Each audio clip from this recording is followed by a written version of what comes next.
얘들아 안녕. 나 돌아온 꼰대 아재야. 요즘 꼰대 아재가 귀찮게 하는 인간들이 많아서 스트레스가 좀 쌓여. 그래서 너네들하고 대화를 할 때 내가 스트레스를 좀 풀어야 돼.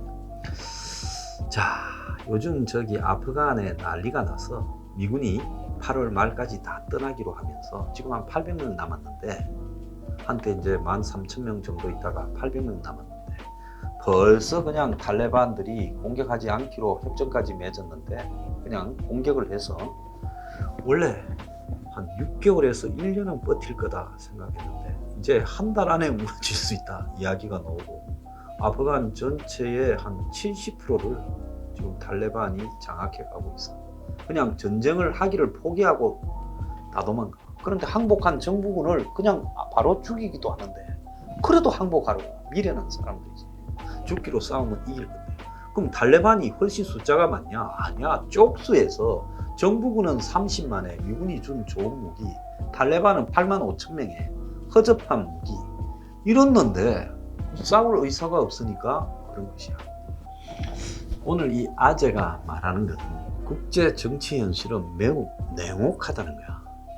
영원한 동맹도 없고 영원한 친구도 없어.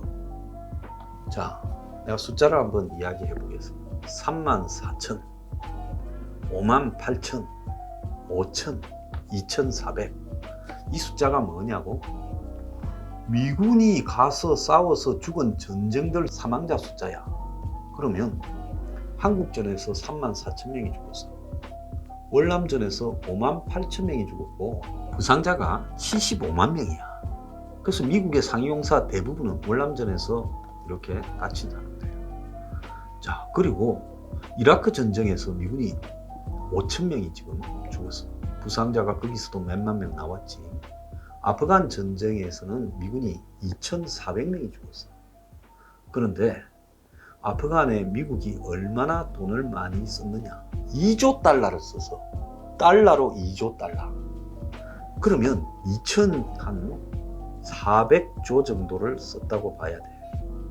그렇게 많은 돈을 쓰고 미군이 많이 죽었는데, 미군이 어느 날 7월 달에 바그람 기지에서 제일 큰 미군의 기지였지.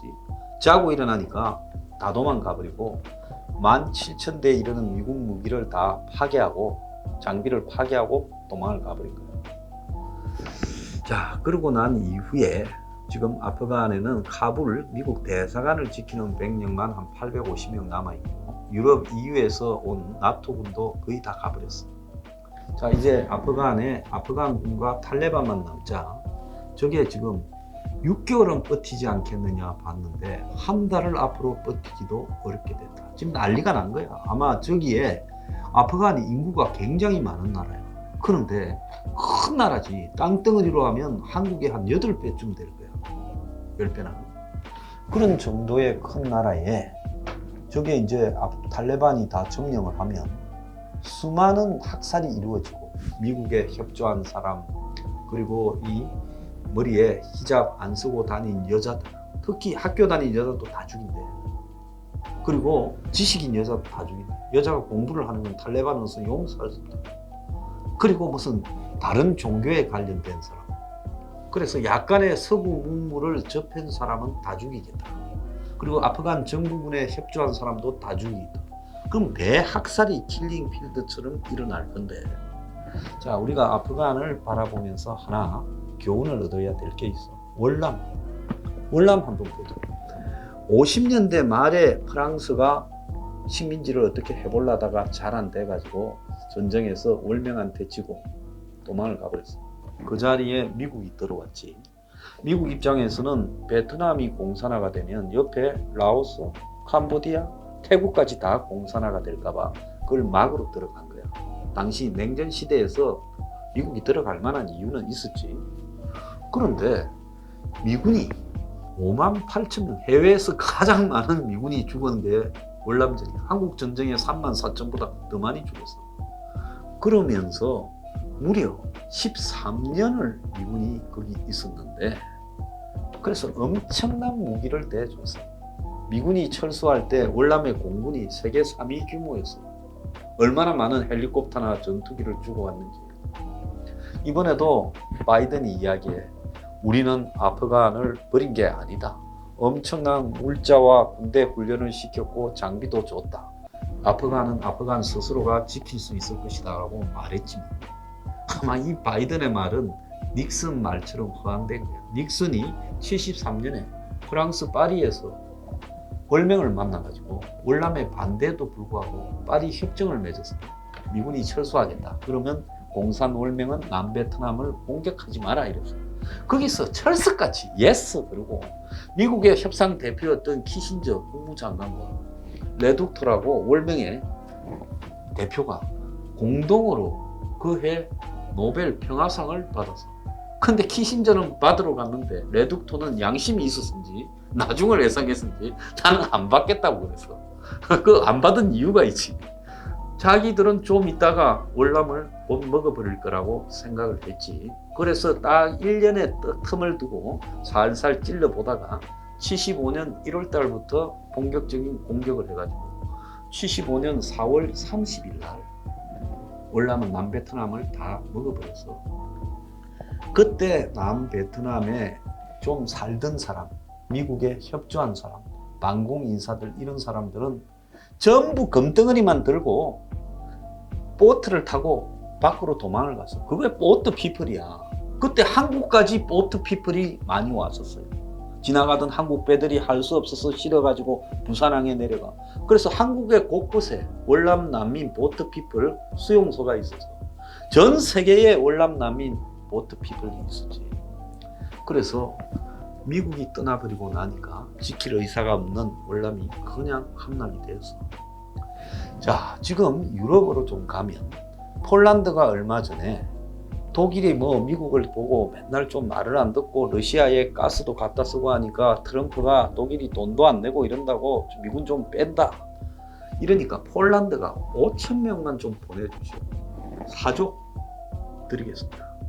지금 한국에 28,500명의 미군이 있는데 한국 정부가 1조 3천억 정도의 주한미군 부담금을 가지고 안 내가지고 1년 반을 협상을 하고 난리가 났었지. 근데 폴란드는 5,000명만 좀 보내주면 4조를 매년 주겠다. 심지어 발틱 3국은 500명만 좀 보내주라. 왜 그러겠어? 이런 나라들은 러시아 옆에 살면서 얼마나 강대국이 자기 나라들을 국경을 바뀌어버리고 없애버리고 했는지 수도 없이 역사상에서 잠깐 나라 세웠다가 없어지고 잠깐 나라 세웠다가 없어지고 그걸 다 겪었어. 러시아나 소련이라는 나라를 옆에 살면서. 그래서 폴란드는 과거에는 폴란드 국경이 동쪽으로 가 있었는데 이제 소련이 폴란드 땅을 상당히 뺏어버리고 독일 땅을 떼주면서 국경이 이동을 해서 여기 있다가 나라가 여기 가서 그러니까 바르샤바가 옛날에는 가운데 있다가 이제 한 구석에 있는 거야. 그러니까 전쟁을 치르면서 그렇게 땅을 뺏겨버리고 또 소련의 식민지 국가처럼 있고 이런 걸 겪어본 사람은 우리가 지구상에서 미국을 많은 비판을 하지. 뭐 이 제국주의다. 미국이 무슨 다른 나라들을 지배한다 어쩐다 하지만은 자기 나라의 이익에 가장 맞기 때문에 미국이 문제가 있든 없든 미군이 지켜주는 것이 그나마 이 세계의 다른 이 강대국이 옆에서 자기 나라를 먹으려고 하는 것보다는 훨씬 안전하다고. 최근에 미국이 자유민주주의 가치를 다듬어 가지고 민주주의 국가로 간다고 거듭 증명하고 있는데 미국이 어느 나라를 지배해서 식민지로 다스리겠어? 그런 나라가 하나도 없어. 과거엔 미국이 식민지가 있었지만 2차 대전 끝나고 다 풀어줬어. 지금 푸에르토리코 같은 경우에는 스페인어를 쓰는데 미국의 식민지가 아닌 식민지야. 미국 사람도 푸에르토리코를 식민지라고 생각 안 해. 월드컵에도 나오고 올림픽에도 나오잖아. 그런데 독립해라고 하면 투표를 해가지고 맨날 독립 안 한다고 하는 거야. 국기도 있고 국가도 있는데 스페인어를 써. 영어를 쓰는 게 아니라. 그런데 옛날에 뭐 스페인하고 전쟁에서 이겨서 그걸 따라왔는데 미국이 귀찮으니까 독립해라는데 나라는 미국보다는 훨씬 못 살지. 맨날 돈 주세요, 돈 주세요, 본국에 돈 주세요. 미국은 거기서 취할 것도 없으니까 돈 주기도 부담스럽지. 그냥 독립하면 어떻겠니? 투표함 해봐. 부결. 투표함 해봐. 지금 매번 부결이야. 그래서 지금 한국에 내가 교훈을 좀 삼아요. 최근에 북한이 한미 연합훈련을 그냥 두지 않겠다고 협박하지, 곧 도발을 하겠다고 하지. 그런데 이 한국의 좌파들이 미군을 좀 철수해야 된다. 심지어 국립외교원장 한다는 자가 10,000명이 철수해야 된다. 그리고 또 국회에서는 더불어 거수기당이 종전협정, 평화협정을 국회 결의안으로 통과시켜야 된다고 밀겠다고 어제도 천명을 했어. 자, 그리고 74명의 거수기당 국회의원들이 훈련하지 말라고 요구했어. 자, 이게 뭔지 알아? 결국은 종전선언이 되고 평화협정이 되면 미군이 왜 한국에 있어? 나가. 지금 그 말을 하려고 하는 거야. 실제 이 정권의 속셈은 미군을 내보내는 게 속셈이야. 그리고 친중화되었다고 미국의 모든 잡지나 신문에는 노골적으로 나오고 있어. 한국이 중국으로 들어가고 있다고. 우리만 여기 앉아서 뭐가 어떻게 돌아가는지 모르고 있는 거야. 자, 지도상으로 한국을 보면 한 조각은 북한이 조선반도의 끝이 러시아에 붙어 있어.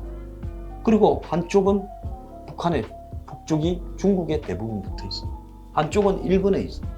자, 여기에 미군이 30,000명 가량 박혀 있다는 것은 얼마나 행운인지 몰라. 그런데 여기에 사는 사람들은 미군을 나가라고 하는 사람이 국민들 중에 30-40%에 이르고 있다면 이건 매우 심각할 수 있지. 민주당 찍은 사람 대부분이 선동만 하면 미군 철수에 동의를 할 거야. 그리고 중도에서 왔다 갔다 하는 사람들도 그렇게 할 거라고 봐. 자, 미군이 철수해서 지옥의 아비규환이 열리고 있는 아프간.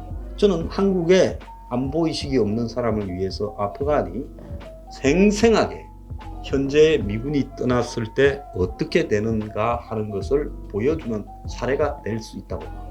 월남전은 75년이니까 지금 젊은 사람들은 월남전 이후에 월남에서 무슨 일이 벌어졌는가. 인근 캄보디아에서는 킬링 필드라 해서 국민의 3분의 1에 가까운 숫자를 죽이고 없애버렸어요. 그런 것들을 다 기억을 지금 하지 못하지. 근데 이번에 이제 한 달 정도만 지나면 아프간을 탈레반이 카불에 입성을 할 거야. 자, 그렇게 되면 지금 각국 대사관이 다 떠나고 있어. 인도 대사관까지도 철수해서 아프간 붙어 있는 나라들. 그래서 이제 아프간은 텅텅 비어버리고 공포가 지배하고 있어. 거기에 통역을 하거나 미군을 좀 도왔던 사람은 살려달라고 CNN 카메라가 올 때마다 이렇게 쪽지를 들고 우리를 버리지 마라, 우리 죽는다고. 그래서 미국 내에서 한 15,000명이라도 데려와야 되지 않나, 인도주의적 관점에서 놔두면 다 죽을 건데, 이런 이야기까지 나오고 있어요. 그래서 미군이 있을 때 미군의 소중함을 모르다가 미군이 떠나고 나면 어떻게 되는가. 나는 부동산 그렇게 좋아하는 아저씨 아줌마들, 정치에 관심 없고 미국에 관심 없지, 당신 부동산은 똥값이 돼. 한번 생각을 해봐. 핵과 미사일을 가지고 있는 북한 밑에 미군이 떠난 한국에 부동산 가격이 있을 수 있다고 봐. 서울은 북한에서 50km야. 북한에서 그냥 장사포 쏘면 강남 한복판에 아파트들이 다 터지게 돼 있어. 주식 그렇게 좋아하는 젊은 애들, 20, 30대 영끌들, 주식이 의미가 있을 것 같아? 미군 떠난 상태에서 한국 기업들의 가치가 존재할 수 있다고 봐. 언제 저기 나라가 없어질지 모르는데 주식이 존재할 거라고 봐. 자, 정신 차리기 바래. 자, 아프간 보면서 공부 많이 좀 해야 돼. 아프간이 한국의 미래에 대한 생생한 상교재가 될 거야. 마지막으로 뭐 하나 날려보내야지. 미군 철수 원하는 이 정신 나간 것들, 내 총과 폭탄을 받아라. 폭탄 내 머리 위에 떨어지는 줄 알았어. 총은 또 왜 이래?